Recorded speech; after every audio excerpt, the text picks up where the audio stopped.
Good afternoon, everybody. Good afternoon. Greetings, happy holidays. Welcome to CGL. Glad you all for being here today. My name is Rob Upson. I'm the treasurer here at the Cohen Genealogy Library. Before we get started today, I'd like to give you all a little background about our organization, let you know about some of our upcoming events, and pass it over to Marilyn Blackhall to introduce our speaker today. Cohen Genealogy Library has been in existence as a nonprofit in the Virgin Islands since 2000. It's co-founded by Susan Lugo and Elizabeth Swinson Sharp, and the idea was to make a publicly available archive library for genealogy and history research here in St. Thomas. We cover the entire Caribbean, but we do have a focus on the Virgin Islands, and available for members are access to all of the library books you see here, periodicals.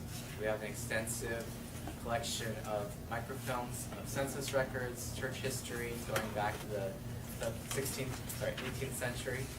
We have a collection of documents from churches that have been microfilmed, access to ancestry.com, I didn't say that, and funeral booklet collection, and also a really nice database of funeral, cemeteries, death records, et cetera, from Maria Smith.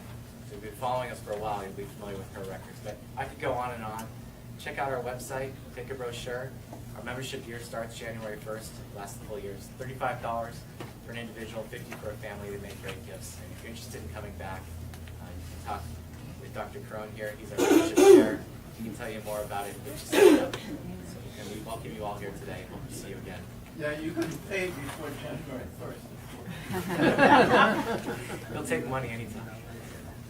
I also want to take this opportunity to thank all of our donors last year in our annual campaign. We're all volunteer. There's no paid staff here. And all of your dollars, 100% goes to supporting the programs and the services of this library. And 80% of our budget basically goes to keeping these lights on and keeping the air conditioning on, to keep these books preserved, and to give access to the collection. So your dollar is going to a good cause. So we'll be starting our annual campaign again in a couple months. We hope you can donate anything you can. And just spread the word about the library. We still run into more people who have never been here, never heard of us. And that's such a great thing to let more people find out about us. Some upcoming events. Like I said, our new year starts January 1st. We have our annual membership meetings. This year, Saturday, January 24th. Yeah, 24th. And the speaker is going to be the chief archivist of the Moravian Archives from Bethlehem, Pennsylvania. We're flying him down to talk about the collection that they have of specifically Virgin Islands records that are archived up there, they're no longer here. And of course that's of tremendous interest to people here who don't have access to that. So much like any other group of people, we no longer have direct access to a lot of our records. We need to go away and find them. So we're trying to make those more accessible, make the understanding of those archives more accessible. We're really looking forward to that event. Nadine's been doing a great job of starting that out for us. She's our Programs and Services Chair, Nadine. Thank you. One other thing I just want to say, even though we're Caribbean and St. Thomas focused, we get inquiries from around the world. And we have two already today of people who couldn't make it today. They're saying, I can't wait for you to get your YouTube up about the talk. I provided Dr. Cohen with a couple of those inquiries so you can see what people are asking. But a lot of people pass through St. Thomas, and those people now know they have connections to St. Thomas, but they don't know much about that connection, so they're always looking for answers. So if you join our Facebook page or our inquiries Facebook page, you'll find out more about how to get connected with that group. And there's always interesting queries and research references being noted on those pages, so sign up for those. And finally, I just want to let you know that we will be videotaping today. So if you have any problem with that, don't turn around. Just get the back of your heads. We will have, hopefully, some time for question and answers at the end. And Dr. Cohen has come with a stack of books to autograph. So hopefully we'll be doing a signing at the end today. The plan is to go until about 4 o'clock so we can let Dr. Cohen get back onto his vacation here on St. Thomas. So with that, I want to introduce Marilyn Blackhall of Hebrew congregation, St. Thomas. She's going to introduce our speaker. We are jointly sponsoring this program, and we are delighted that we could be part of this.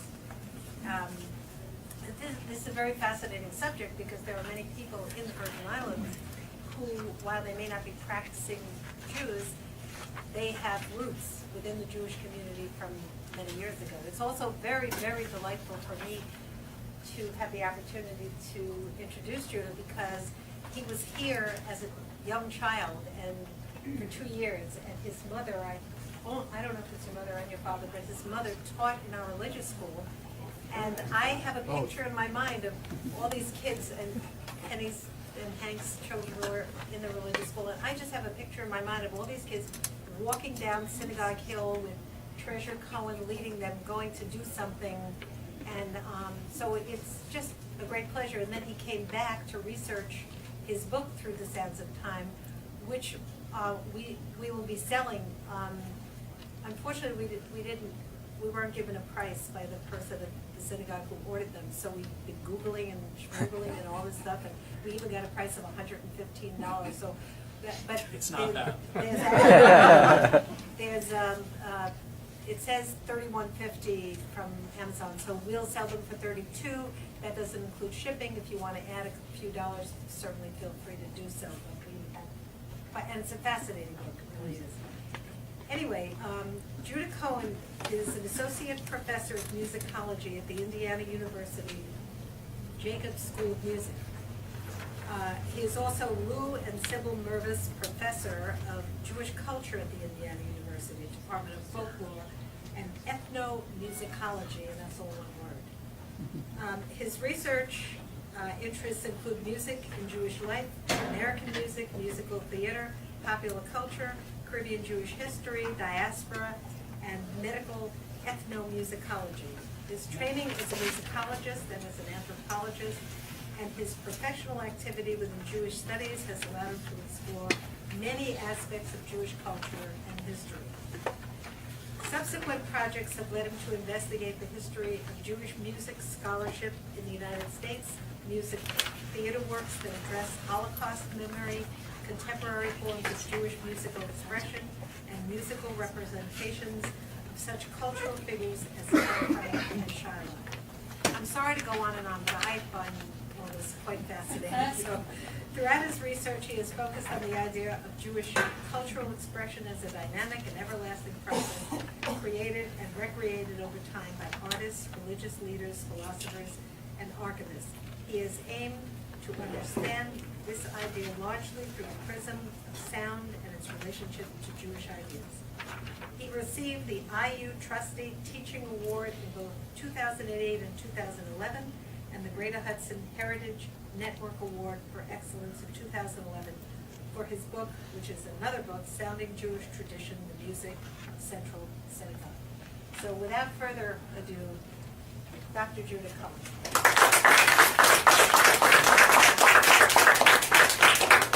Well, it's a great pleasure to be here, and there are many, many people to thank for my presence here. I want to thank Rob Upson, who is currently standing behind the camera, but in many ways has been all the way supportive in bringing me over to the library here, and also to thank the many people who really served as pillars in allowing me to take this project on and to let it take shape.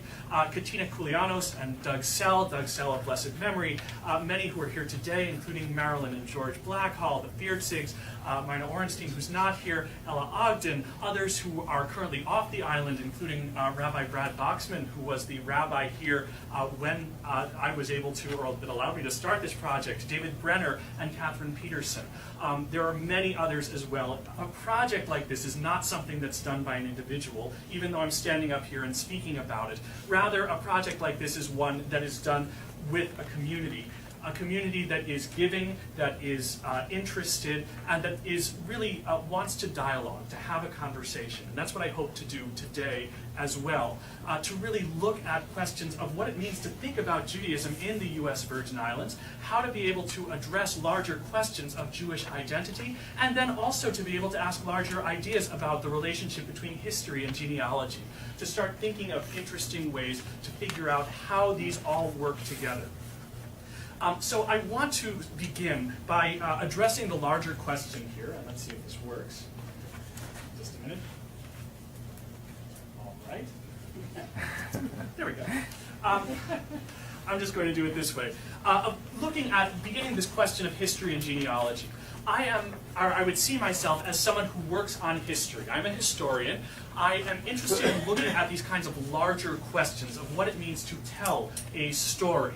I look at this ethnographically. I also look at it in terms of records, quite specifically. And in one sense, what I would like to see as a kind of an opening way to look at it is that history is in many ways the study of actors across time and space. When you're looking at a particular topic, you want to create a good framework. You want to be able to create an image or a picture that you can say, all right, we can start to tell the story of this picture as it changes over time. A really important way to think about it. But the framework that you create, or the framework that you approach here, is really varying. It's changeable. There's so many different ways to be able to address these larger questions of telling a story and telling a story over time.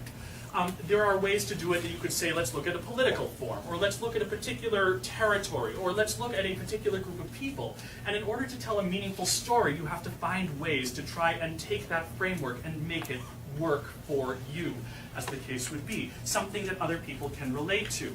And in some ways, the purpose of history, and even more so over the past 20 to 30 years, is to start asking questions of how we tell stories. How do we give ourselves meaning?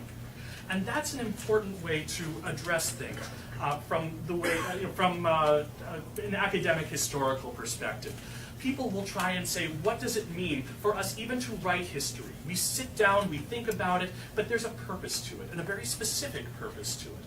How do we take that, and how do we move that into some kind of a larger question? At the same time, we have this issue of genealogy as well, and a fascinating series of questions there. This is also a historical project, but from another perspective, the framework that you're looking at here is a family-based framework, one of trying to figure out how people relate to each other over time and place. There are many different reasons to look at that. Among them, one of the key purposes is to, for individuals who are studying their own genealogy, to connect to previous generations, to tell a story that is essentially larger than one's self.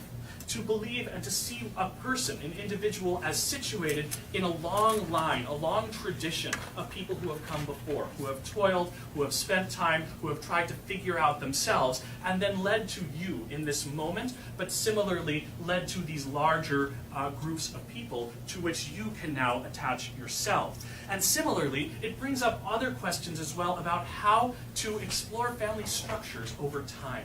What does it mean to talk about family? What does it mean to think about the way that I recognize family as being different from the way that any of you might recognize what family is? How do we talk about the status of different kinds of relatives, or different kinds of descendants, different kinds of antecedents, as the case, or antecedents, depending upon how you want to look at it. And so one of the key questions that really came up with me as I was thinking about this talk was, how do we get these areas to overlap? How is it that historians and genealogists come together? In many ways, these are two birds of a feather. They're very closely connected. There's meaning here. And yet at the same time, there are also different questions that are sometimes asked about them. How do we get these all to work? Now, one of the things that I am really just pleased and excited about is to see this Caribbean Genealogical Library the way it is right now. When I was doing my research, and much of this, interestingly enough, this is 20 years ago when I got started on the research, this library did not exist as far as I know, and almost when I finished my research, the library also, about 1996-97, most of it, this library also did not exist. Now we have an opportunity to really see and bring together lots of material. And just as Rob had pointed out, that sometimes you still need to go to various places, it is also an extraordinary privilege to be able to have all of, as many resources that are here together that I am only now learning about myself. So what you may be seeing, or what I may talk about over time here, would have to do something with the idea of the researches that I did, the travels that I did, that you may no longer have to do. some of the work that I did that may currently be right here, and similarly some of the decisions I made that might be superseded by more recent decisions, as I'm recently seeing in actually Emery Caron's most recent work on the Port Jews of Charlotte Amalia. So I want to move forward with this in mind and to start asking these larger questions then of what it means to bring together these different forms. A crucial mix, if you will, of Jews on St. Thomas, and Jewish names specifically. In one sense, I was looking or trying to come together and look at Caribbean history and American history, not to mention European history. This is all very important. And by American, I mean North American, I mean South American. The one thing that is extraordinary, many things that is extraordinary about the Caribbean, is that you never know the directions from which people will arrive and the directions to which they will go afterward. So keep that in mind as well. I'm sure you all dealt with this as you're looking through genealogies, as you're looking through history as well. Similarly, I also had to look at Jewish history. In some ways, Jewish history creates a seam in the Caribbean that up until recently went more or less largely undiscussed. There were a few publications that came out, and I worked very heavily with those. But the idea of trying to synthesize that history and see where it fits within the history of Jewish life, even in the United States and North America, was still something relatively new. Similarly, genealogy was absolutely crucial for me. And if it weren't for the people I was working with in the synagogue, and in particular with Katina Koulianos, who comes from several generations of St. Thomian background, I would not have had the opportunity to really explore this topic in the depth that I did. In some ways, then, the way that I looked at this was to create resources together with everybody who was interested. The book came together by looking at history as ethnographic. In a sense, you could say you can go to documents, but actually a book like this couldn't come into being without the people to tell that history. People will talk about it and take pride in certain aspects of it, will emphasize other aspects, and so on. This requires then a careful balance, and the fun for me was to look at this and to see that there is in fact lots of judgment calls that are taking place in understanding what resources have authority, or trying to determine that, and which resources will point you to the resources with authority. Part of the fun of when I was looking at Jews at this time is I would go around and every once in a while I would tell someone on the island, oh yeah, I'm looking at Jews in the Caribbean, and they would say, okay, they take me aside, they give me some kind of advice as to where they felt there was a Jewish cemetery, or where they felt there was a second synagogue, or other things of that sort, or they would tell me other things, extraordinary things about Jewish history, and I would have to take that and parse that and say, there's a reason you're telling me this story. What is that reason? How can I take this and make the most of it as well? Now, the way I want to begin then is to ask this larger question using ideas about Jewish identity and also going into St. Thomas history a little bit. So ask the big question here, how do we determine Jewish identity? To me, this is the elephant in the room. And this was one of the elephants that I had to look at very carefully over here. In determining Jewish identity, there are a lot of different ways to think about it. And I want to sort of go through a little bit here because we like to think that there is maybe one key definition associated with Jewish identity. Who is Jewish, for example, becomes a really key point. And I want to ask you, there is in a sense a kind of a classical definition of who is Jewish. Anybody have any idea what, I'm sure several of you probably do, what is that definition? Okay, traditionally the term is matrilineal descent. So typically, if your mom is Jewish, then so are you. Okay, pretty straightforward, or so it would seem. Okay, so I'm going through the records in St. Thomas and trying to understand how this works. And the thing that's important to get into here is that, in fact, the reality of how one determines Jewish identity is far more nuanced. Even when you're looking at St. Thomas, this small island with a Jewish population that never gets really above several hundred. Okay, you're trying to figure this out, and the smaller a population you have to work with, the more interesting it gets. Here are some stories, or the way that I would look at it. One of the earliest ways to look at Jewish identity here is through what I'm calling bilineal descent. I'm sorry if the writing is so small. I'm going to try and describe everything as well. In a sense, bilineal descent is one that suggests that, in fact, having a Jewish mother isn't enough. you need to have a Jewish mother and a Jewish father. Well, how does this work? In some ways, going through records of the synagogue, one of the key and really interesting things that I had noticed is that throughout the really the late 18th century, when synagogue records were first kept, and again, what it means to talk about records of the synagogue kept is a whole other story, through till approximately, okay, you've all had some experience with these records, through till approximately the 19-teens or so, the idea that the synagogue had for its membership is that you actually had to have Jewish on both sides in order to be registered with the congregation. Okay? Outside of that, you weren't necessarily considered Jewish, or at least there didn't seem to be the same kind of what's the best way of saying it? The same kind of flexibility. And again, one of the most interesting ways to look at this, there were a series of records that I had a chance to look at in Copenhagen at the Danish National Archives there, dating from approximately the 1860s through about 1880 or so. I think it was 1867 to 1880. And this was a fascinating area where I was looking at all of the churches and trying to at least go through and see where Jewish identity came through, not just in the Jewish synagogues or the Jewish house of worship. So in this case, there were a whole series of children of unions of Jews and non-Jews. They were baptized, or at least named, in other churches, not in the synagogue.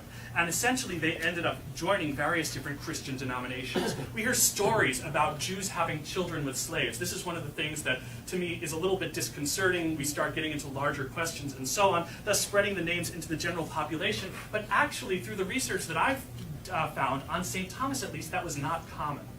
And instead, more likely, what we're looking at here is the emergence in the 1860s and 70s of long-term consensual relationships that were themselves or seen almost as common law marriages, even when the children themselves were viewed as illegitimate.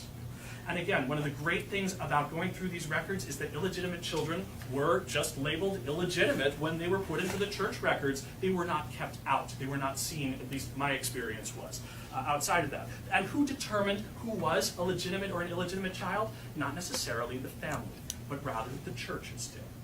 So you're looking here at this very interesting world in which a synagogue would not take a Jewish, non-Jewish, or the child of a Jewish, non-Jewish couple. Others would.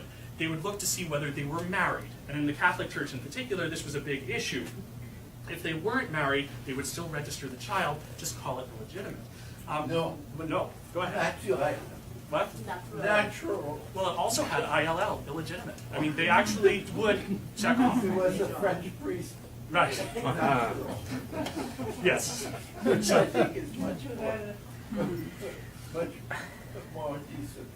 Well, indeed, this question of what it means, I love the term, thank you very much.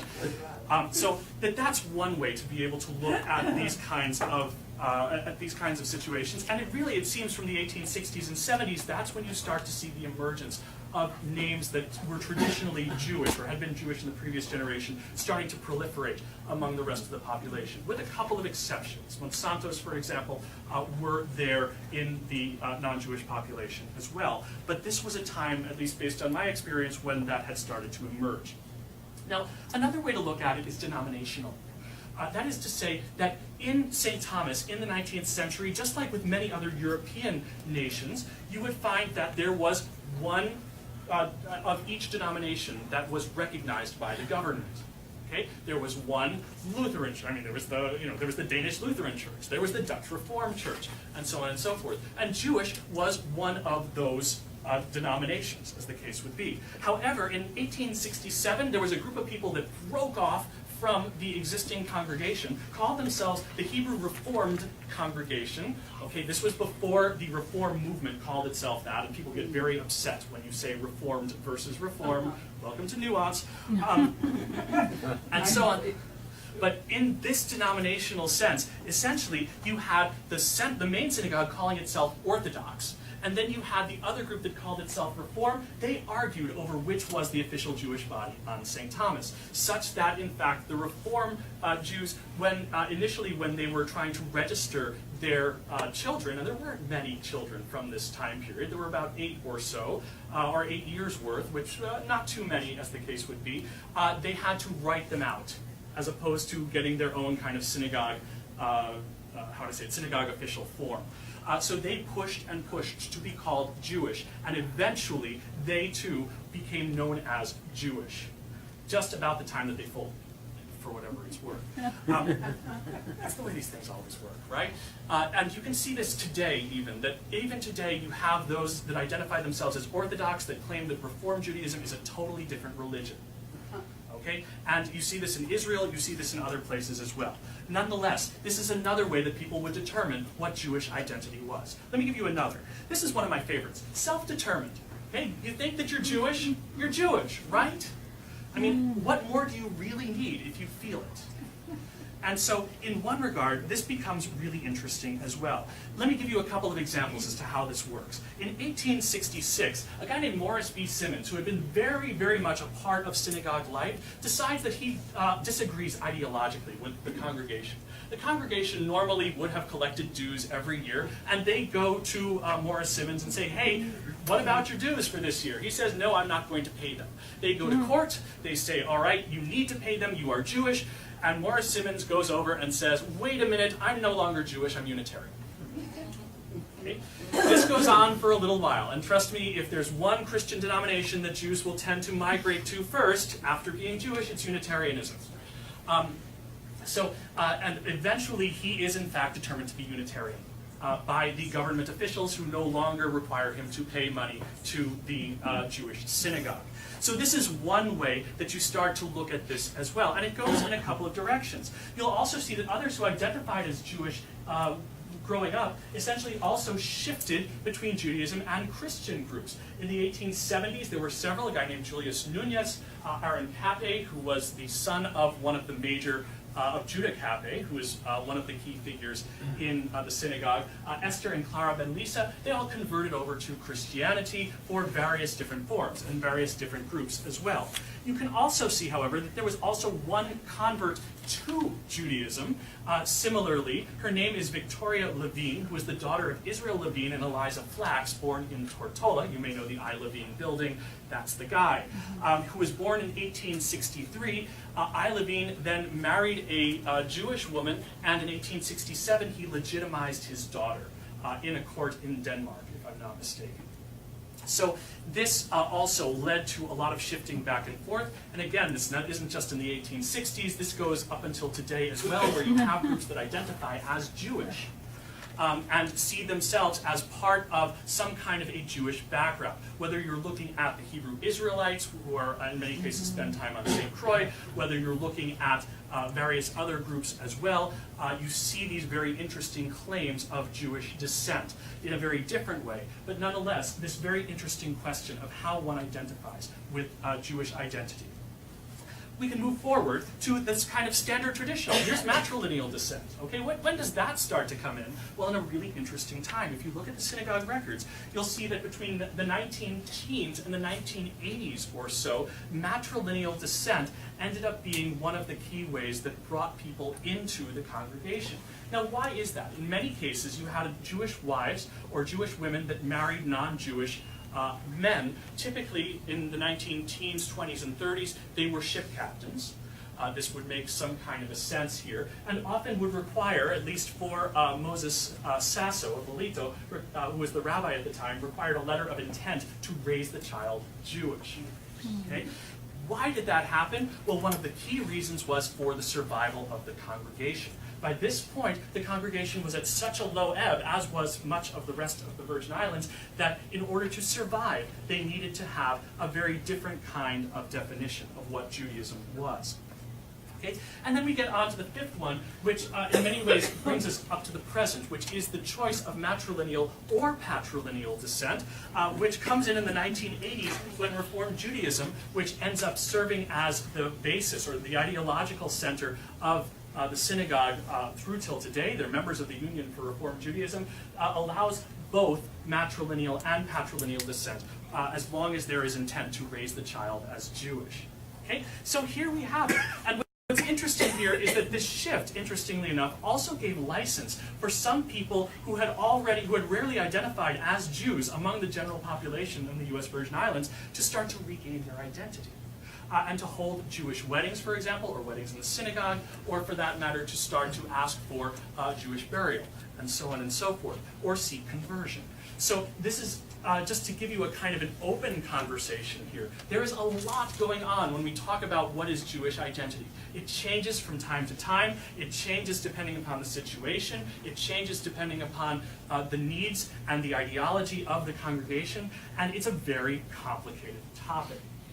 Okay? That's where I want to sort of give you this open discussion. There is no one answer. Just because a bunch of rabbis said it sometime in 2,000 years ago doesn't mean that there isn't a lot of nuance to trying to figure out how one determines Jewish identity. And this continues onward.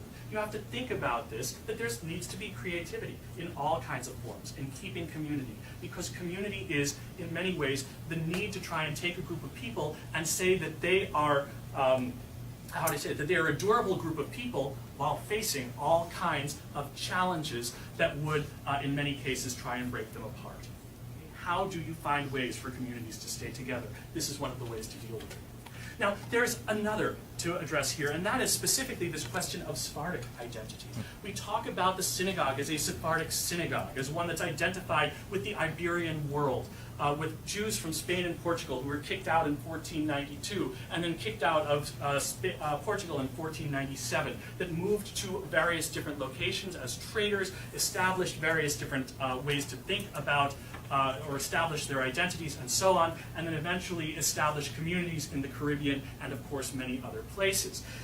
But we are in this kind of problem stage as well, because while many of the names that we look at are Sephardic, or at least we see them as Sephardic, Spanish-derived, they are not exclusively Sephardic. And we see this really interesting shift that's taking place here, where Sephardic names may have represented to some extent the majority, but other names were there as well. Jews came over from Eastern Europe, not just during the late 19th century, but also during the heyday of the Sephardic populations in the 17th and 18th centuries. And they helped to establish other kinds of forms of tradition. It's important to think about this. There were thus many Jews, we call them Ashkenazic Jews, from Central and Eastern Europe, who were also in the area, who were also contributing to society here. Now, the other thing I want to be careful of here is this idea of connections to Iberia. What does it really mean to talk about a connection to a 500-year past? Well, here we have, again, the desire to create a strong sense of community without necessarily seeing how that community is formed from year to year. In many cases, these connections that we talk about are romanticized. I want to make that clear. That doesn't mean that they didn't happen, but it means that we don't yet really have we imagine that this must happen, as opposed to we don't yet really have the evidence to prove it. So that's another thing to look at. What does it mean to think about this connection to a group of people 500 years ago, when in fact you can count, and maybe you can count your relatives back, but in fact the idea of Jewish identity itself may only go back a couple hundred years. Okay? How does this work? Well, essentially it's important to recognize that most Sephardic communities really emerged in the 17th century. That's when the idea of being Sephardic starts to actually become meaningful.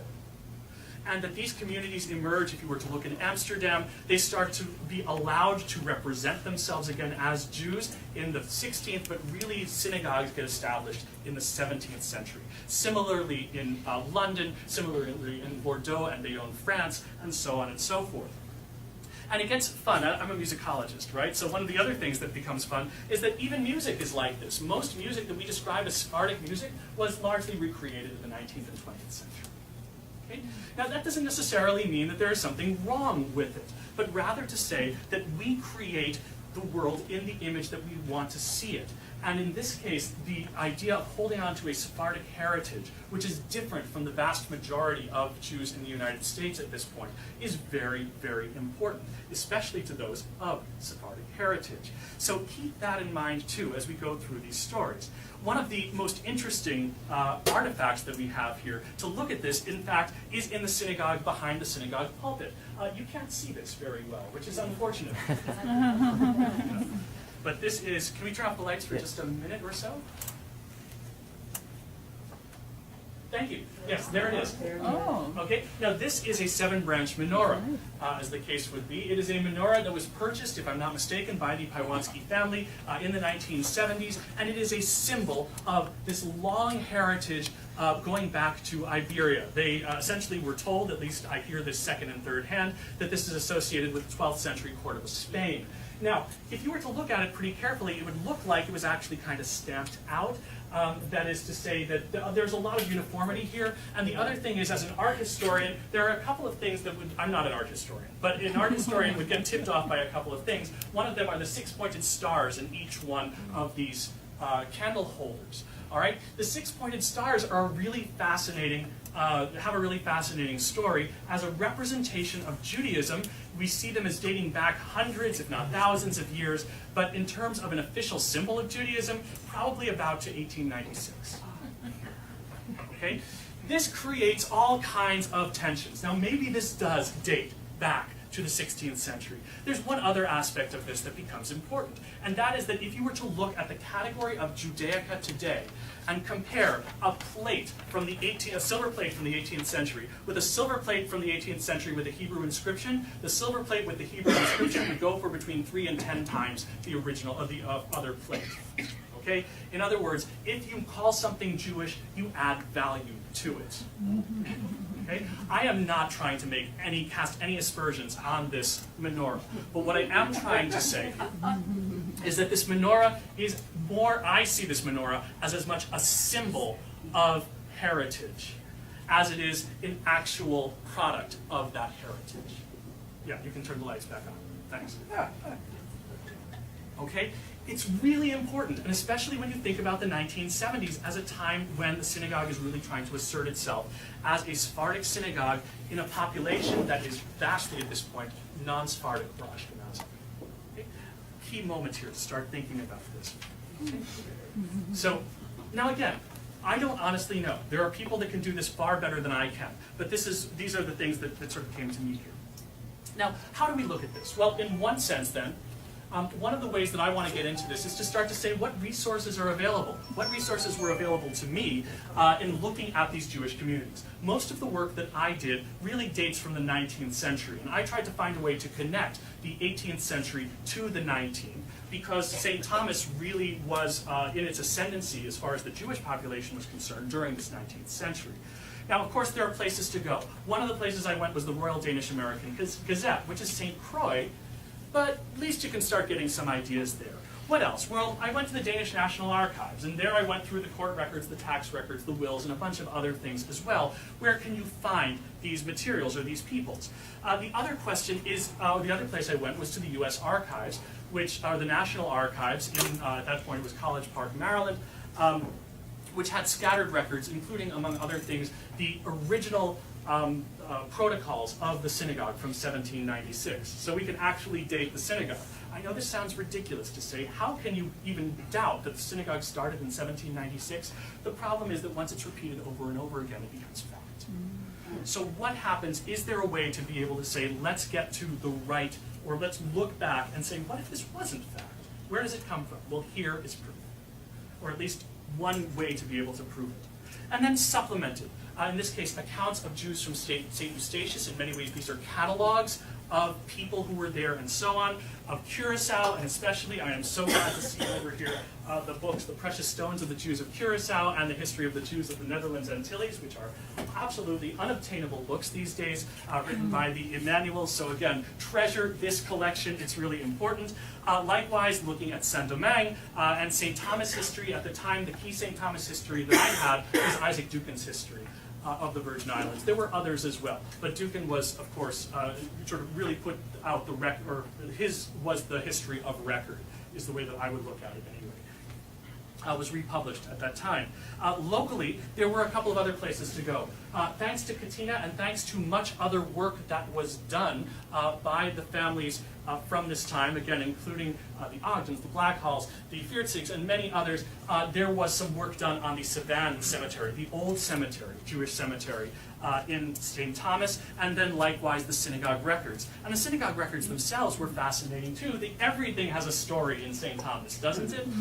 In this case, they were compiled by Enid M. Ba in a card file, and I've seen that card file, or at least I've seen microfilm of the card file because it was kept very close to Enid M. Ba's chest. Similarly, Elizabeth Sharp has done a great deal of work, and this is, Rob showed this to me. This is absolutely fantastic. And of course, I met Elizabeth once through her granddaughter, Elizabeth, and through her daughter as well, which has been great. And likewise, Sita Lee Kuski, who, out of nowhere, apparently, thanks to email in the 1990s, gets in touch with me. I think it was because she had visited the synagogue at one point while I was down there, and says, yeah, I have an Excel file with all of the material from Enid Ba's cards, updated and provided with additional information. And that Excel file is still, I still own that Excel file, but of course these are Sita's records, or Sita's attempts to create them and put them in a meaningful file. Okay, so here are some resources to look at.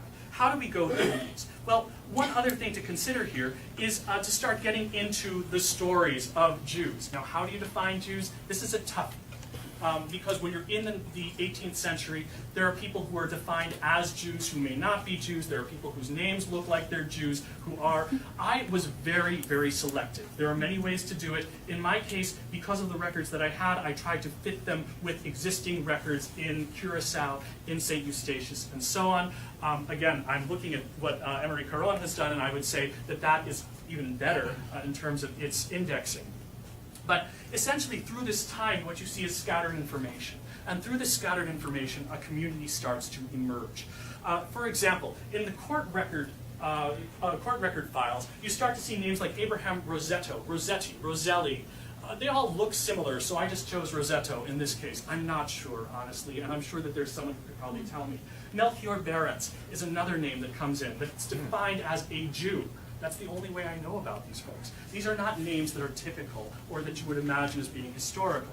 On St. Croix, you have others. In this case, I went to the wills and started to look at the connections there. One of the most interesting wills is that of Emmanuel Aboab, who was a planter, at least defined as a planter, who died in 1763. And how do you start to think about how a person addresses life in St. Croix in the mid-18th century? Well, you look and see who he leaves money to. Interesting way to see it. So who does he leave money to? Well, he leaves money to the Danish church. You need to leave money to the Danish church. That's just what you do. He doesn't leave money to the synagogue, which means that there may not have been a synagogue, or at least a viable one, on St. Croix at the time, even though there are records to suggest that there might have been, but there was, and I saw a map with synagogue on it at one point. But where is it here? Either he had nothing to do with the synagogue, or there just wasn't a viable community to be able to donate it to. He gives money to his wife, Sarah Rebecca. He gives money to a friend, Solomon de Leon, in St. Kitts. We don't know much more about, or we probably will, but I don't. He gives money to the De la Motta family, who is a family that does have history in St. Croix and in St. Thomas, and essentially early St. Thomas, including Isaac, who marries Sarah de la Motta, Rebecca, who marries this person named Jacob Cantor, and his daughter, of course, Sarah Rebecca Aboab in Jamaica, receives a significantly larger sum of money for each of her children, from $3,000 to $2,800 Riggs dollars from youngest to oldest, as opposed to these folks who get $500. Now, money doesn't equal love, but what's interesting is to see how, in fact, these different relationships start to emerge, and the amount of money that they're given. The Danish church gets 10 Riggs dollars. That seems to be just enough. Whereas these folks get 500, and these folks get 3,000, or around that for each child. But now let's follow through one of these folks. Let's look at Jacob Cantor for fun. Here's Jacob Cantor. I went through the Royal Danish American Gazette to take a look at that. And again, this was through microfilm at the time. I have no idea whether it's searchable these days, but it would be awfully nice. His name appears a couple of times. First of all, it's associated with a Mr. Da Silva and Abraham Diaz Coutinho. Who are these people? They are people that Coutinho you hear about, again, variant spellings. That's the nature of the way these things work. And then on April 6, 1770, we get this really fascinating, this fascinating critique of Jacob Cantor in the Royal Danish American Gazette. Quote, "Judas, the murderer and betrayer of Christ, would certainly deceive me of mankind if he were alive. I once saw a picture of Judas at Genoa, and in all my travels never beheld anything resembling it more than that of," and here we have J-C-B, C-NT-R in the face. This guy clearly felt like Jacob Cantor had really hurt him in some kind of way, or deceived him in some kind of way. Now, how do you find these things? Part of it is that you sit, you stare at microfilm, you eventually become nearsighted and get glasses and wear contact lenses, and then ultimately you hope that these kind of indices will be useful for beyond your own work. Notwithstanding said Cantor's deceitful levy made on me, contrary to his promise, and for what I never had to value, I still wanted to act the part of a friend to him, as I invited him to dine with me upon a piece of pale-looking pork, much the color of his face, but he refused it. Okay. Now, again, I want to say, is this anti-Semitic? I doubt it. I mean, this guy is just kind of, or at least he's having fun and he's doing it in public, and he's getting upset. When people are upset in the Virgin Islands, the newspapers are a great place for them to kind of, hold forth, as the case goes. Now, however, what's important to recognize is that these are names that we don't know so well. What's interesting to see is that the name kind of largely disappears after that. We don't hear him as one of the standard names of this era, and so on and so forth. There are also other fun references, one to Nicholas Pizarro. Again, what's the relationship to Frederick Pizarro, who comes down to St. Thomas 20 plus years later? We could have that conversation later.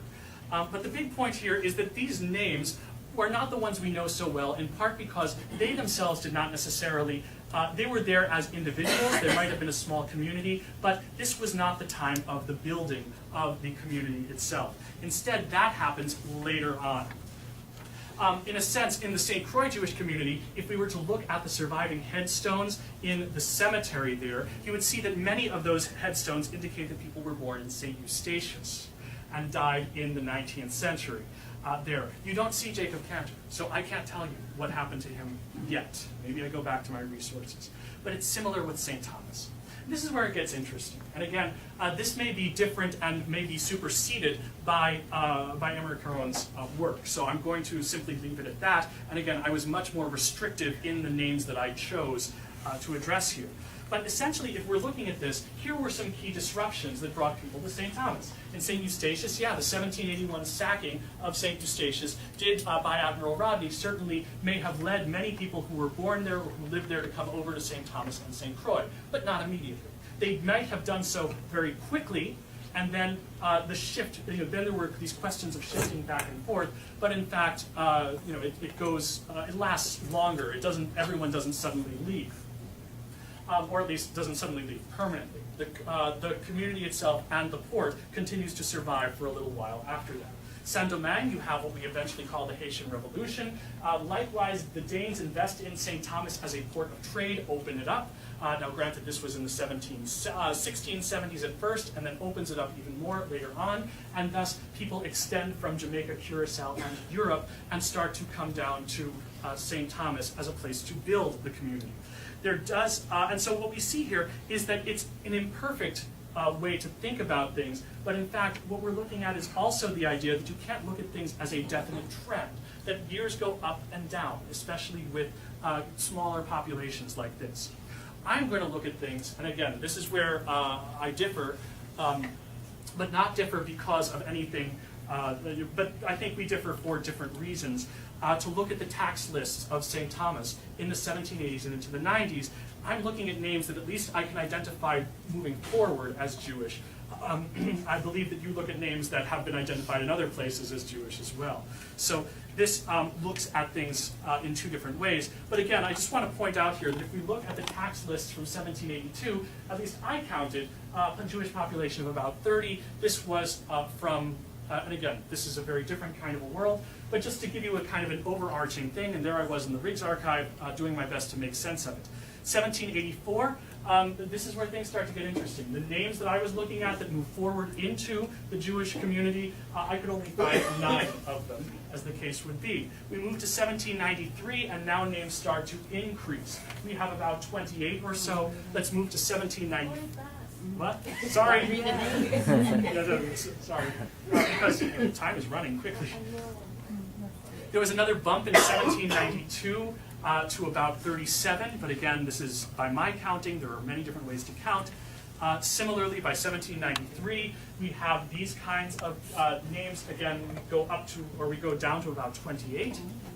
And now, and this is just for dramatic purposes anyway, by the time we get to 1795, the eve of the creation of the synagogue on St. Thomas, we have a Jewish population of approximately 76 or so.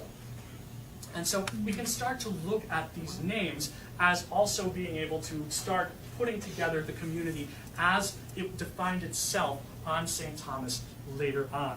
Okay? I want you to think about this then, that there is a highly mobile population. The population, just like the population in general, that would change from year to year as different kinds of politics shifted people from one thing to the next, and different kinds of events, and different kinds of wars, and different kinds of well, you could say weather phenomena also.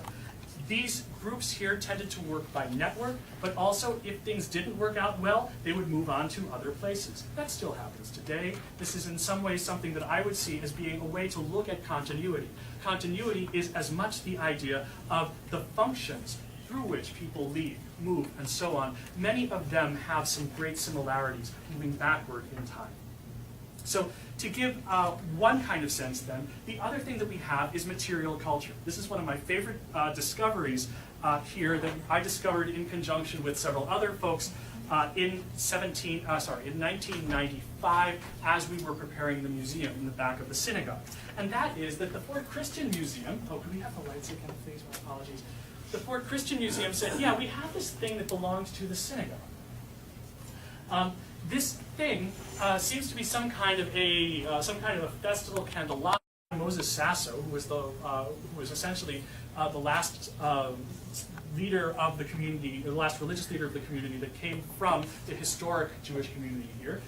He gave it to the Fort Christian Museum for attending, is the way I see it. And essentially they say, what do you think of this? Well, it just so happens that this we have makes an actual physical connection to St. Eustatius, because it mentions right there on this little plate that it belonged to the Honen Dalim congregation, that it was done and created and given to the congregation on St. Eustatius before it was disbanded, or before it eventually became what it did, which was essentially now a kind of a restored shell of a synagogue. This is the way it looked before it was restored. I saw it in the synagogue over the last couple of days. It is gorgeous now. And the other thing we can see about this is that it is actually the exact same shape and exact same form as a number of Hanukkah candelabra that were created in Amsterdam in the 17th century. So because of this, we have other connections as well. When did this come over to St. Thomas? Not clear. But it did come over, and that connection is a really interesting one. Now, let's move forward a little bit further. We have other resources. You can turn on the lights again. Thank you for this. I apologize, Rob, for making you do this, and I apologize to any of you who happen to be noticing this on the camera years hence.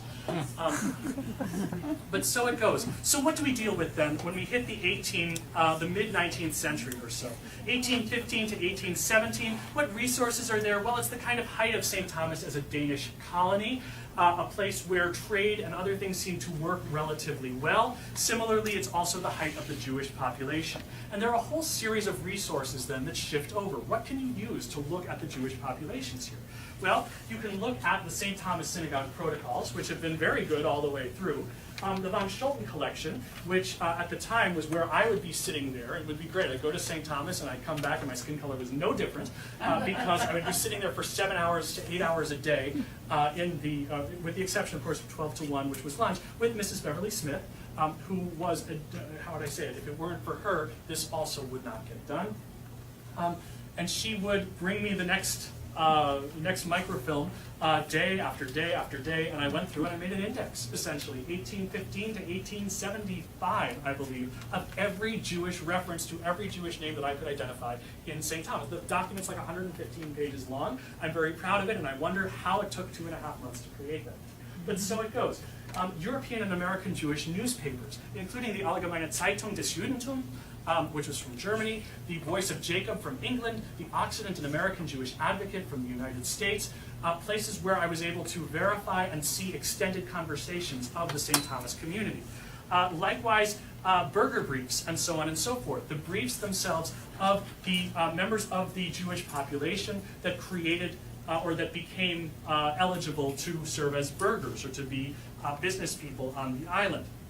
Series of scattered resources as well, such as wills that came from the National Archives, and the American Jewish Archives, which provided microfilm of correspondence that I have seen nowhere else from the 1860s or so. A really key moment within the context of this population, of the Jewish population. Now, there's so much more to say about this, but that's where I'm going to put this forth, at least, to try and say, how do you create and deal with these things? Well, you don't look for an individual, you look for a community. And by looking for a community, you can find stories of individuals. Let's look at material culture one last time. Guess what's created? You can all imagine what this looks like, I think, at this point. But the synagogue, which is rebuilt in 1833 and dedicated on the high holidays in 1833. Important to keep in mind as well, this becomes the self-representation of the Jewish community, created with the help of the governments, or the various different government ministers who each contributed with Jewish populations from around the world, and with the help of many of the local island merchants as well.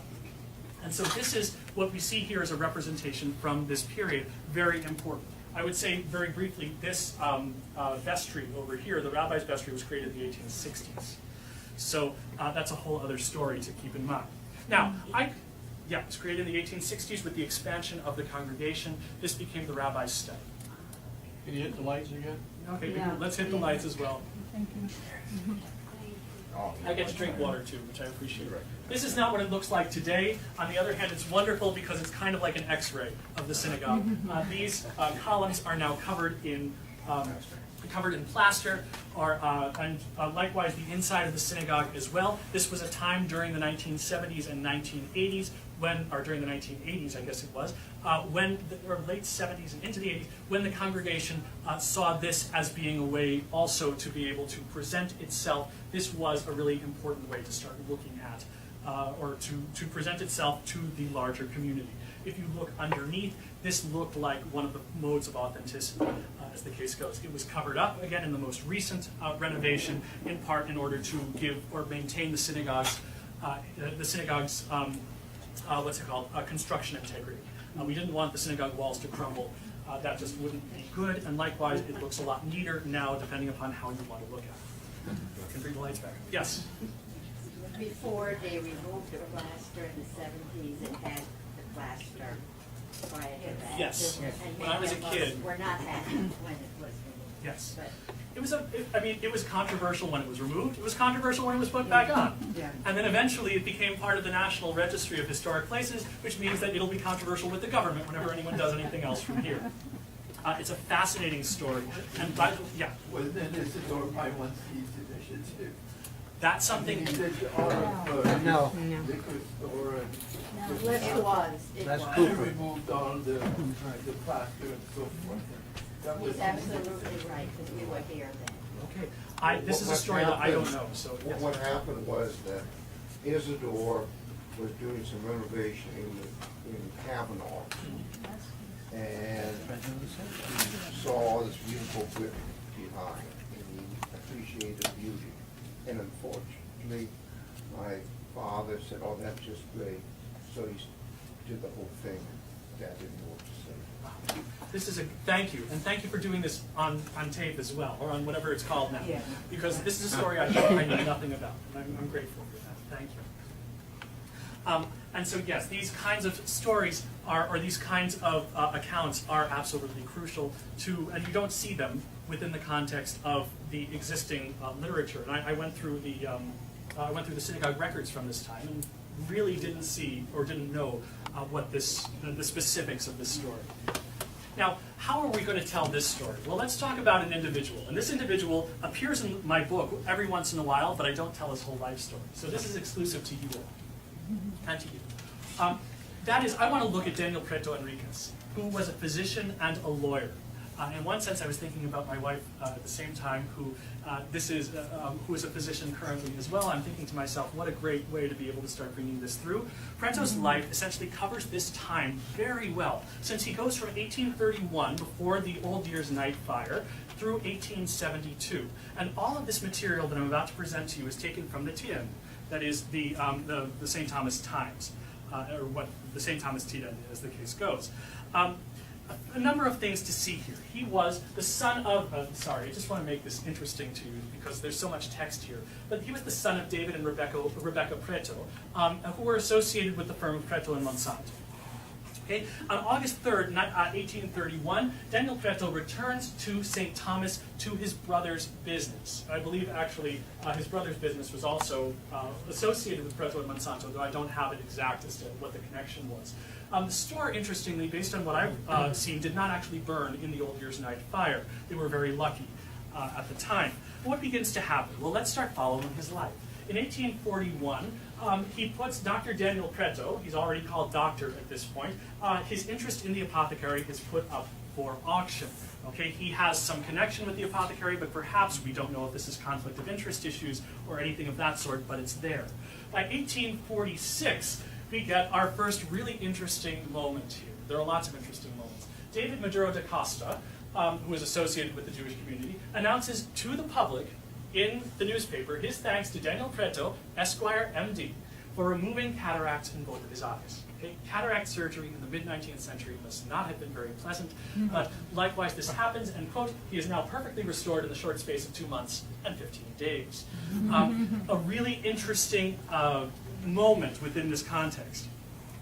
Yet what goes on within the next year or so becomes even more interesting. December of 1846, he puts up for sale the lot, his lot essentially, or a lot that he owns at number 6 Floninsgade. And then later on, in 1847, somehow there were a series of effects that were taken by execution from Mr. Daniel Preto. Okay, someone sued him, or he owed something, or whatever the case is, it's not clear, but they were put up for auction, including, as you could see, he had a pair of slaves, mirrors, table, sofa furniture, and 800 to 1,000 volumes of books, principally surgical works. Okay? Here we have a very interesting life ahead of us, and yet the following year, or sorry, just months later, he comes back and announces that he is still doing operations, and now he's using ether. Okay? Now, ether is a great thing to use for operations before anesthesiologists come along, but what's interesting to note is that its medical use actually starts in the 1840s, and its most prominent introduction into the medical world takes place in England in 1846. So he's pretty much on top of the technology when we're talking about at least conducting some kind of operations. Now, between 1849 and it's actually later into the 60s, Dr. Preto is chosen as a trustee of the St. Thomas Savings Bank when it starts in the late 1840s and continues on pretty much for the next decade and a half or so. He starts to, as you could imagine, as a doctor, he rises through the ranks. And then in the process, he also leaves for Europe a few times, and when he does so, he publicly appoints curators as well as other doctors to cover for his patients. Okay, welcome to the medical world on St. Thomas. So it is. I don't know if the medical world's any better these days, but I understand it is. At least there is a clear sense of a hospital with a pretty good, and they're also setting up now some really interesting programs with Harvard University from what I hear. Now, what happens later on? Well, here's what begins to happen. February 24th, 1858, here we go, essentially his mother dies. At 8 o'clock on Saturday morning, in the 79th year of her age, She was born Pereira. She is, of course, the widow of David Preto Enriquez, a prominent merchant here in his day.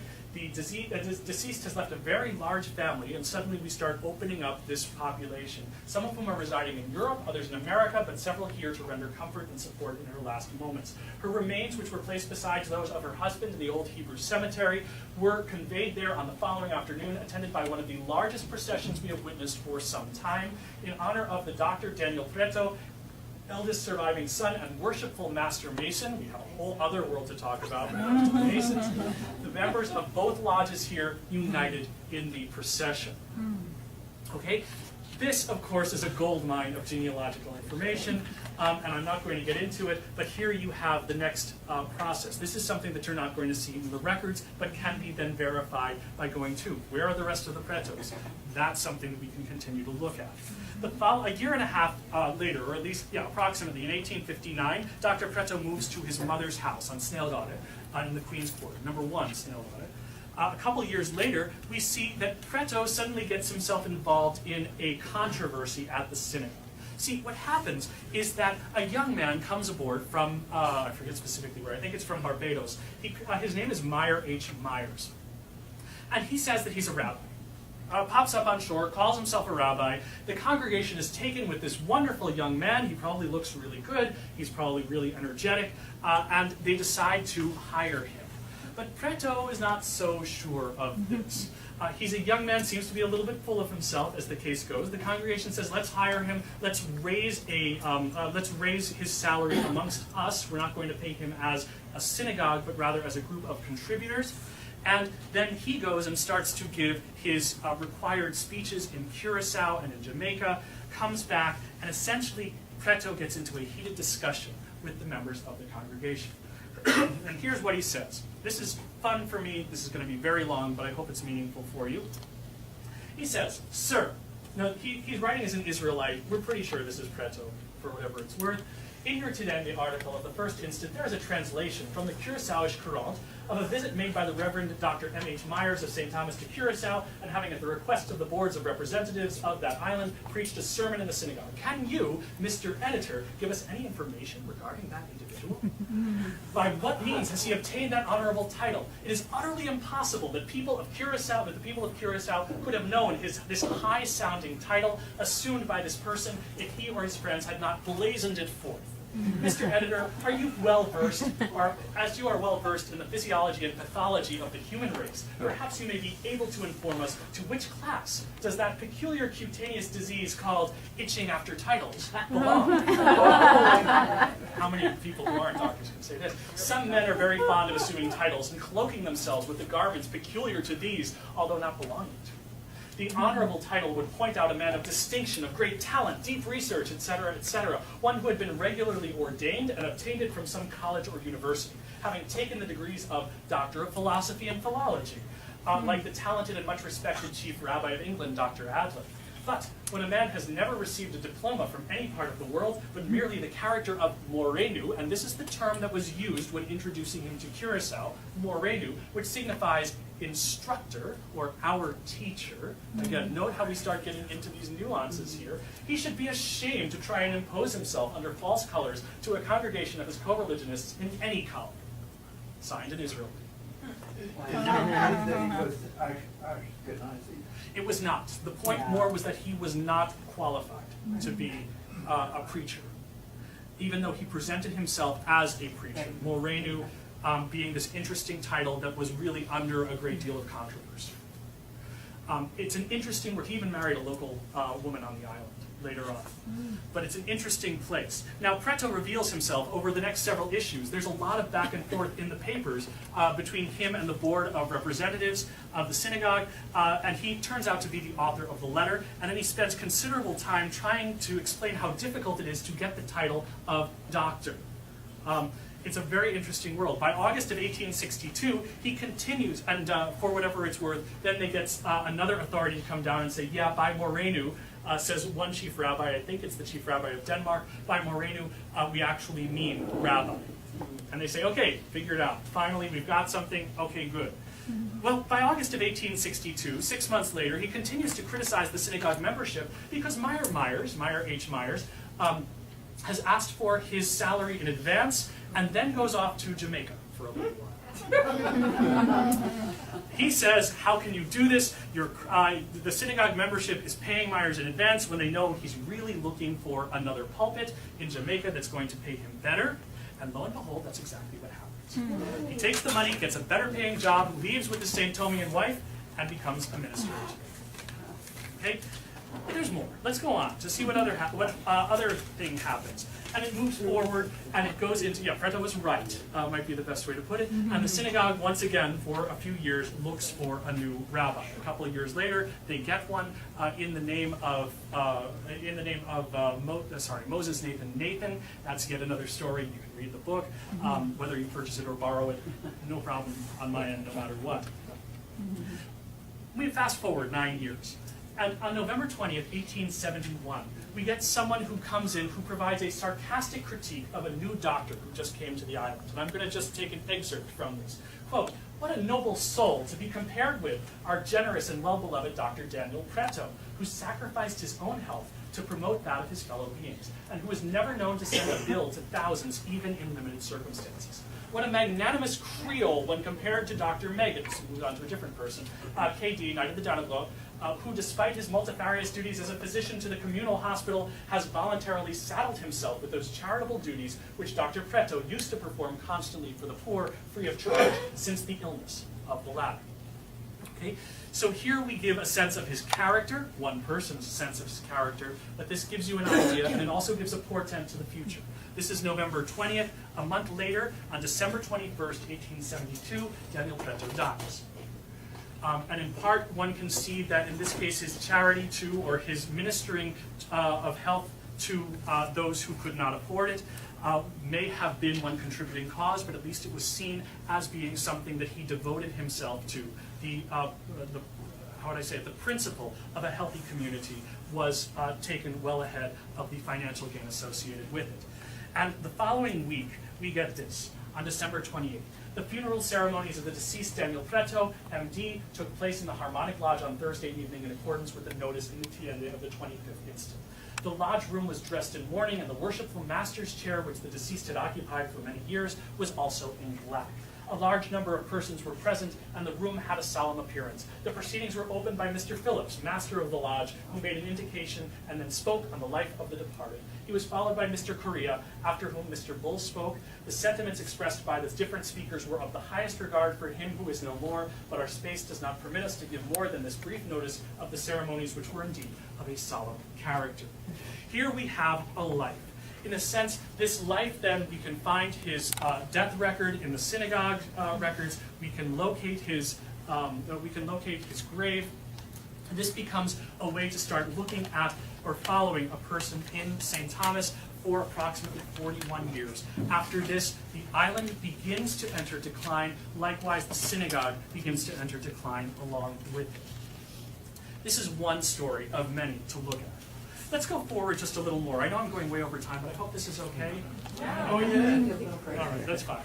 Okay, so now let's hit into the 1870s through the 1940s. We don't have lots of time. I would otherwise, if you had 36 hours, I would put the book on CD and send it to you. So by this point, we're looking at, by the 1870s to 1940s, what's the Jewish community looking at like here? Well, by this point, of course, opportunities are opening up elsewhere. Children from the community are looking to find those other opportunities. Among them, you have the opening of the Panama Canal, not the opening of the building of the Panama Canal. You have Costa Rica as another place that is beginning to find opportunities. In New York City, and likewise Florida as well, are beginning to start opening things up also, not to mention other areas. Okay? But what you begin to see in the St. Thomas record books becomes interesting, because many in the St. Thomas record books, the births especially, if you look at them, and marriages as well, start to show that the births and the marriages are taking place elsewhere. And you have parents that are registering the children, or registering their children's activities in the synagogue's protocols. It's a really interesting and kind of meaningful moment to be able to see how people are maintaining their sense of community. Here. And in a number of cases, what you will see is these two people getting married, their ages, and so on and so forth, and then in Costa Rica, or in Panama, and so on and so forth. It's, again, this kind of moving moment to see what happens. Similarly, if you were to look at periodicals from the time, there's a decline in Jewish names. You start to see instead more references to famous Jews of history than you would to look at, and sometimes famous Jews of the Virgin Islands, than you would to be able to look at the existing activities of the community itself. Now, there's one really important source that we can start looking at from the later part of this time, and that is one, it's a wonderful and yet at the same time really fraught source, that of oral histories.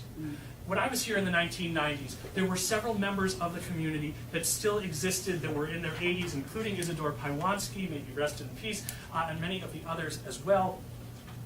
Isidore, who had created the existing history of the congregation, which had been treated as really anecdotal, but actually was in many cases quite accurate.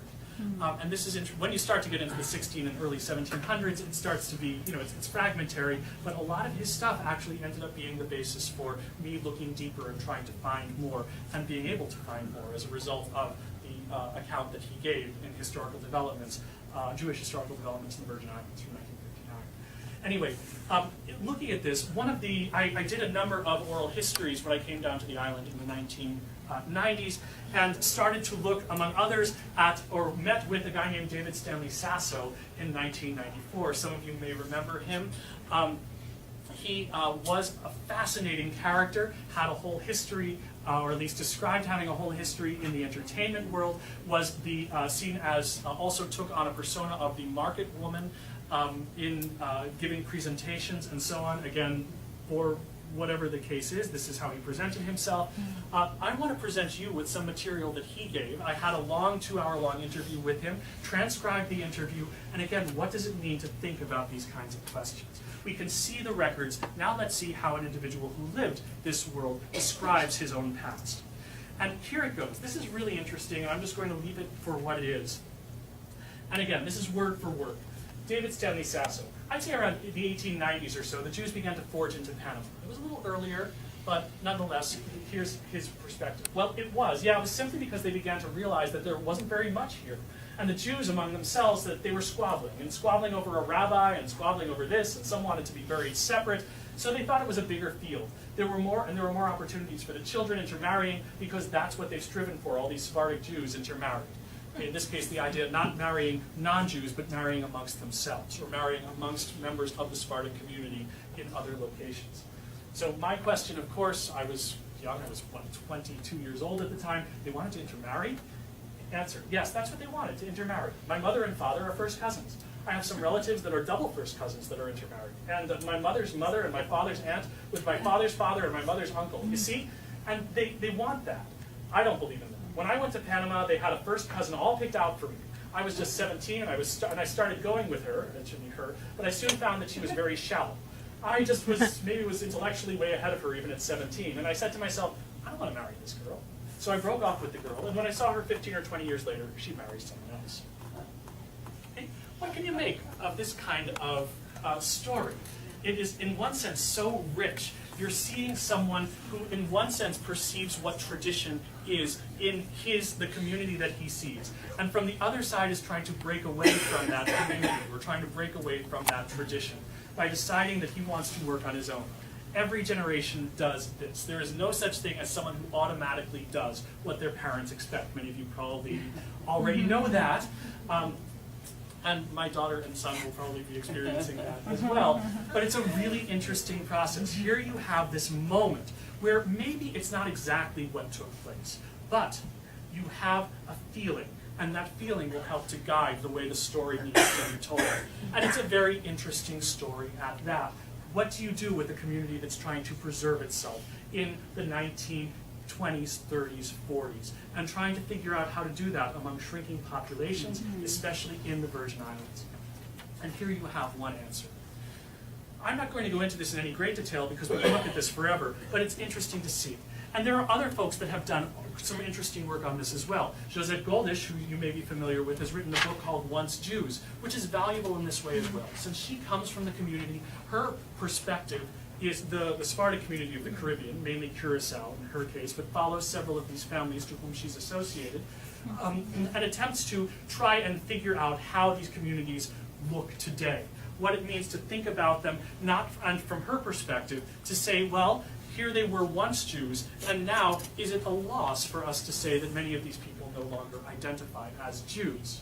They've married out of the Jewish community. Well, here's another perspective that looks at these things from a different form of morality. And it's important to look at these in both ways. Okay? So what do I do with this? Or where does it go? Well, these kinds of things all led to the book. And the book has lots of decisions in it. The book has, I had to make choices because you can't just sit there and worry about whether or not what you're writing is absolutely correct, or at least you do everything you can, and then at that point, you have to let your fingers do the walking. You have to move things forward at that point with your best knowledge that you have. I did my best when it came to that, but this gives you a sense as to the world that I experienced in the 1990s in trying to bring these families and trying to understand these communities and in trying to see what it meant for a synagogue or a congregation, and that was my frame, to exist from one decade to the next, from one generation to the next. So if I wanted to say what is there to take away from this, well, there are many, many more stories to tell. And there's so much to be able to get into. Each person has a story behind him or her. That's what this whole genealogical library is all about. At the same time, it's important to look at this relationship. That when you're talking about history, in one sense you could create an equation of history is people. And people plus politics or perceptions, and then over time. And in many ways, in looking at the way to create this history for me, I chose this framework. To try and say, here is an island. People came to the island, people left the island, people existed on the island, they had a space, they had a place, they are to be remembered in that way.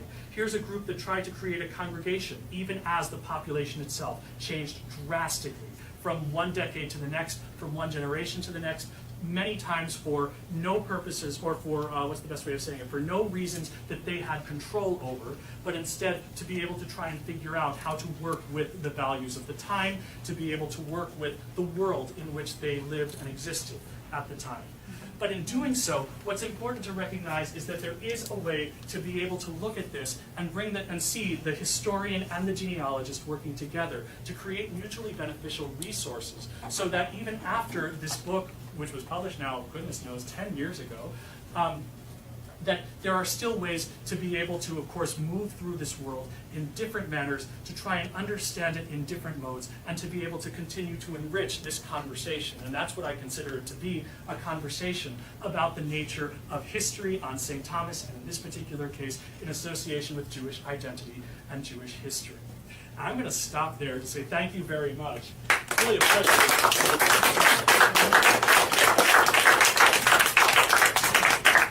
Just as a small taste of everything, as far as I can tell, but I'm now more than happy to have a conversation with you all. I can tell you from the beginning that I'm not necessarily going to remember all the names, dates, and histories, because once you write them down, you know that at least they're a little bit more secure than they would be in your brain, where they can get all messed around. But I will do my best when it comes to those things as well. Yes? Since that book is 10 years old, when does volume 2 come out? Great question. Let me start by giving you the story of when the book ends chronologically, which is 1967. And the reason I chose 1967 as the time for the book to end is because when you're writing a history and you're doing it ethnographically as well, you also want to make sure, and I'm doing it in conjunction with the synagogue, I also want to make sure that I'm doing it in a way that is not going to step on the toes of the existing population. 1967 is the date that the synagogue, or is the year that the synagogue joins what's now known as the Union for Reform Judaism. In a sense, it is a watershed moment in the history of the congregation, which defined itself as Sephardic through from the late 18th century through till 1967. So that's when I stop it. And then what I do there, which I try to figure it in a different way, is I have a postscript that presents my own experiences in St. Thomas, which starts in 1975. Now there's a little bit of a leap there, but what I do then is I look through my own lens and my own growth to try and understand how that works. Volume 2, what I'm doing now is I've published a couple of other essays since then. The most recent essay, which again I thank Rob for as well, is in this book called The Jews in the Caribbean. And this is an essay that actually goes into the bicentennial of the congregation, to say how does a congregation tell its own story, and what's important in telling that story. And so part of it is to go through and start to say, again, what kinds of values are there? So that's how I'm continuing the conversation or continuing the history at this point. But when you're doing this in conjunction with the community, you want to make sure that this is a mutually beneficial conversation. You want to make sure that you see this as a respectful conversation. And one of the things I learned in this case is that this is a community that has given me an enormous amount of trust, an enormous amount of resources as well to be able to move forward with this. And I want to make sure that that connection continues to be as strong as possible. So there will be more, of course, over time. But to me, that history is a conversation. And I want to make sure that I don't come off trying to say, oh, I'm smarter than you all, but rather to say, let's continue to have this conversation. And to me, that conversation is key to making sure that this history continues to be important. Go ahead, yes. How is it that David Cardozo became the leader of the congregation? That's a great question. So David Cardozo, and I didn't tell this story, in part because the story is, in one sense, it's in the book, and it's a very prominent story. In David Cardozo is essentially a local merchant, and he is also, quite prominent within the synagogue. He eventually, let me see if I have this straight, also did train in Curacao for a while as well, so was actually quite knowledgeable in Hebrew, quite knowledgeable in the prayers, and so on and so forth. By 1864, he essentially gets recruited along with, if I'm not mistaken, Moses Nathan to kind of help out with the congregation. Moses Nathan comes from outside of the community, he comes from inside of the community, and what you often see is that those rabbis that come from outside of the community do bring in leaders within the community to help lead. From that point onward, he becomes a kind of a major religious figure. And so when Moses Nathan leaves in the middle of a major controversy in the 1860s or so, when Esiel Maduro dies in 1867, leading to the split of the synagogue into quote-unquote Orthodox and quote-unquote Reformed, eventually he's the one that helps to bring together the congregation. And he continues then to serve quite knowledgeably, I would say, while taking on many other roles through till 1914. My great-great-grandfather. It's a real honor. Thank you. Yeah, and there's much more in that sense. These are really interesting moments of transition. So that's what I remember, but again, the book has a lot more. Yes. Did the name Cardozo come much earlier through free colors from Curacao? I am not familiar with that history, so I don't know. That's the best way I can answer it. It may have, but it's just not something that, for me, I see when people enter into the Jewish community, and so that's the best answer I can give you. Yeah. We're seeing two David Cardozo living in this small area of Charlottesville at the same time. And being, it seems, both merchants, both very active, living maybe a block or two away from each other. Mhm. So when you go through the census documents, it's, you have to look. It will say Israelites, Right. or it will say Catholic. Yep. But they are, and their children, I mean, the same as well. So, yes. Yeah. And there's an interesting question, a big question here, as to where the same names come from, in one sense. And I think it's an interesting one. Is it on St. Thomas? I think we're talking about a Jewish community that emerges at the earliest in the late 18th century. In some ways, I think we need to go down to Curacao and start asking these questions as well. That might be a place where you're going to get better answers. I have a question with regard to, I know there's a question back there. Yeah. I'll get to I it. work a lot in the area of Salon. Yeah. And I've been shown very old pictures Mhm. of a building that they say was the original synagogue.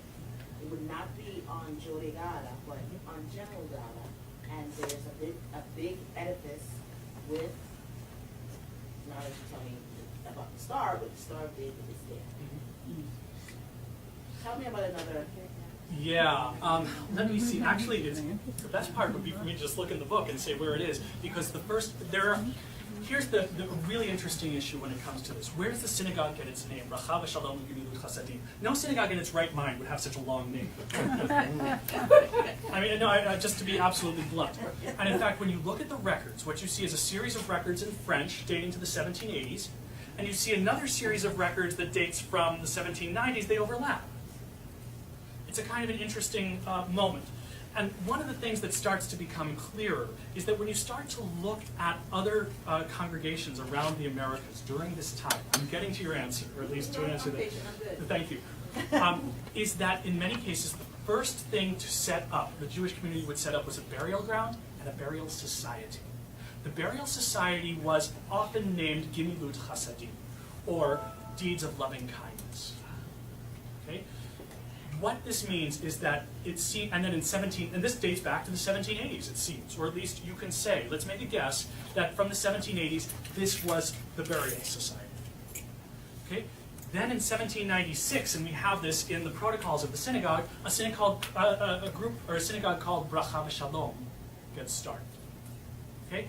Now, these two, eventually, over time, these two merge. And that's how this works. So we may not be looking at a single synagogue. But similarly, we may also be looking at some kind of a local folklore that, and again, we can talk about this as to where the synagogue specifically is located. And if I can even look in the book right now, just to get it through here, I actually have a location, I believe, for the synagogue itself. But again, where it is, I'm not sure that we can actually locate it. I saw other people that said, here's a synagogue as well. And it wasn't really a synagogue, but rather it was a guess based on what people had suggested. Again, I'm not sure of that. I'm seeing a picture, so that's why. Right. Are we sure that there was a wooden structure first built on the present site? Yes, we are sure of that. It didn't happen. Hmm? You're saying it did not happen, there wasn't No, a... there was a wooden structure. Oh, there was? Yes. Wow. The wooden structure burned twice, or burned three times, 1804, 1806, and then in 1823 it was expanded. And in 1831 it burned down. 1833 it was rededicated as a brick structure. Wasn't there wood underneath the brick? Yeah, and I mean there still is wood underneath the brick as far as I can tell. But essentially the brick made it fireproof. Right, And that's that's, what they did. right, exactly. So, and that we have, the Hagelberg maps are, well, I know it's 1836, but we also have, what's it called? We have purchase deeds from this time. We also have references to the synagogue in 1680, Kristallade, or Skidinglaw at the time, Skidinglaw earlier, that do actually say that this was where it took place. And in fact, there are references to specific rituals that took place in the synagogue during the high holidays or other times as well, so that we can actually date those. It's pretty clear. It's what happens before 1802 that we have to get into these larger questions. What was said, or what is suggested, is that it was in an individual's home, which is a normal way to think about things. This is the way that I've seen many old congregations work. So that's where the question of whether or not it was an individual's home or something like that might be another issue. You will have, brother. The Hoheb brothers, yeah. Those are the folks. So, the Hoheb, H-O-H-E-B, or Oheb, depending upon how you want to pronounce that. So, yes. So anyway, that's we can talk about it further, and we can go back to the records. I think it would be very interesting. There's another group of people that said, hey, let's look at, here's another place that has a vaulted ceiling, and this was a second synagogue. I don't know, but we certainly have the location of the Reformed synagogue, which was 1920 Kommandikov. Right. So that's where the Reformed synagogue was. Let's talk about it earlier. That's the best way.